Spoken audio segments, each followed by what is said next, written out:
ফরজ গোসলের সঠিক নিয়ম জানতে চাই।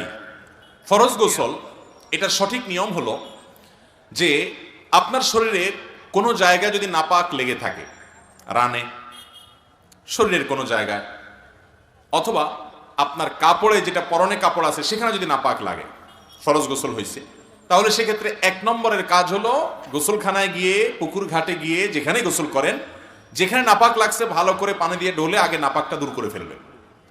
লুঙ্গিতে লেগে আছে, কাপড় লেগে আছে, তাহলে লুঙ্গির যেই জায়গাটা লেগে আছে ওই জায়গাটা আগে ধুয়ে পরিষ্কার করবেন। এটা হলো প্রথম কাজ ফরজ গোসলের। দ্বিতীয় কাজ হলো আপনি অজু করার মতো করে 2 হাতের কবজি আগে ভালো করে 3 বার ধুয়ে, 3 বার কুলি করে, নাকে পানি দিয়ে, মুখ 3 বার ধুয়ে, হাতের কোনোই পর্যন্ত 3 বার ধুয়ে, 3 বার করে দোনো হাত, এরপরে মাথা মাসায় করে একবার, কান মাসায় করে, এরপর আপনার শরীরে, মাথায়, ডান কাঁধে, বাম কাঁধে আপনি পানি ঢালবেন। আর যদি পুকুর হয় তাহলে সেক্ষেত্রে ডুব দিবেন, কিন্তু প্রথমে আগে অজু করে নেবেন। অজুর মধ্যে শুধু পাওটা ধোয়া বাকি রাখবেন, বাকি সব কাজ করবেন। মুখ ধোয়া, হাত ধোয়া, মাথা মাসে করা, এগুলো করে পাও ধোয়াটা বাকি রেখে গোসল শুরু করবেন। বিসমিল্লাহ। এরপরে গোসল করা শেষ হয়ে গেলে আপনি উঠার সময়, বের হওয়ার সময় 2 পা ভালো করে ধোবেন। আর কুলি যখন করবেন, ওই যে অজুর শুরুতে অজু করবেন, কুলি করবেন, ফরজ গোসলের কুলিতে গড়গড়া করবেন। সাধারণ কুলি করলে না, বরং কুলি করে একটু গলার ভিতরে নিয়ে গড়গড় করে গার্গেল করে তারপরে পানি ফেলে দিবেন। এইভাবে 3 বার কুলি করবেন, কারণ ফরজ গোসলে ভালো করে উত্তম রূপে কুলি করতে হয় এবং নাকে পানি দিতে হয়।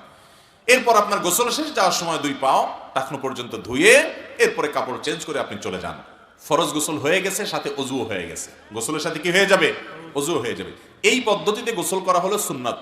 এটা ছাড়া এমনি মন গড়া আপনি নাপাক টাপাক শরীরে আছে, ওই অবস্থায় পানি ঢালা শুরু করছেন, এরপরে ডলাডলি করছেন, এরকম করলে নাপাক দূর হয়ে গেলে এবং পুরো শরীরের সব অংশ যদি পানি পৌঁছায় দেন, গোসল হয়ে যাবে, কিন্তু সুন্নাত সম্মত অনুযায়ী হলো না। আর সুন্নাত পদ্ধতিতে না হওয়ার কারণে এই গোসলটা হয়তো ফরজ গোসল হয়ে গেল, কিন্তু গোসল করে যে আপনি সওয়াব পাইতেন সেটা কিন্তু হবে না, কারণ সুন্নাত না থাকলে সেটা কি হয় না? সওয়াব হয় না।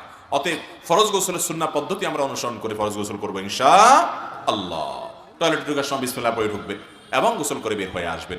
একবারে কাপড় চোপড় সব খুলে টয়লেটের ভিতরে একাকি যদি আপনি গোসল করেন, বড় কোনো গুনাহ হবে না, যেহেতু কেউ দেখছে না, কিন্তু এর কারণে ছোট গুনাহ হবে এবং এটা অনুচিত, কারণ আর কেউ না দেখলেও আপনাকে আপনার রব ঠিকই দেখছেন। অতএব সে বিষয়ে যথেষ্ট লজ্জাশীল হবে একজন ইমানদার মানুষ, সে বিষয়ে চেষ্টা করবে। তবে ফরজ গোসলের যে প্রক্রিয়া বললাম, এই প্রক্রিয়া প্রথমে ময়লা নাপাক থাকলে সে নাপাকটা আগে ধুয়ে ফেলবেন, এরপরে অজু করবেন, এরপরে মাথা পানি দিয়ে তারপরে আপনি গোসল শুরু করে বের হওয়ার সময় পাউটা ধুয়ে বের হয়ে চলে আসবেন। গোসল হয়ে গেছে, অজু হয়ে গেছে। অনেককে দেখবেন গোসলের পরে আবার নতুন করে অজু করে, দেখছেন? এটার কোনো প্রয়োজন নেই। গোসলের পরে অজু করবে সে যে ব্যক্তি গোসল করতে